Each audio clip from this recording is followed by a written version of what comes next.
muy necesario que haya un diálogo y un diálogo intercultural, ¿no? Que esté no atravesado quizás por el odio, por los prejuicios, tampoco entrar en el tema de cuánto cuesta la ropa, si lo mío vale más que esto, ajá, que lo tuyo, era como un diálogo que se estaba quedando ahí. Sí, yo creo que a veces, bueno, yo también me acuerdo que alguna vez vi ese meme, pero creo que la discusión más bien iba a esta idea de las clases sociales también finalmente, ¿no? Todo aspecto que forma parte de la identidad de uno va mutando, o sea, es inevitable. La identidad, la cultura es una cosa que cada día está mutando, ¿cierto?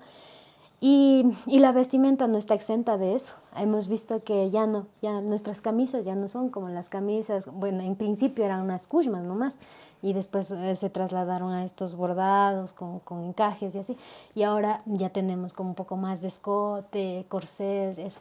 ¿Qué opinión te merece a ti? Yo personalmente estoy totalmente de acuerdo en estas transformaciones, porque incluso yo mismo no estoy vestida tal vez como mi abuela o como mi bisabuela, ¿no? Sino ya estoy en una nueva generación, he asumido como la vestimenta que yo tengo ahora.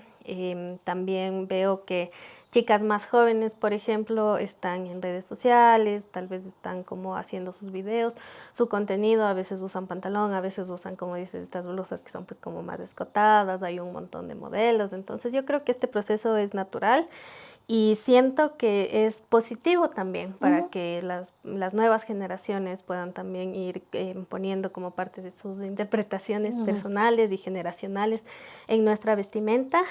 Claro que sí, también siempre va a ser importante que miremos el pasado, miremos nuestras raíces. Entonces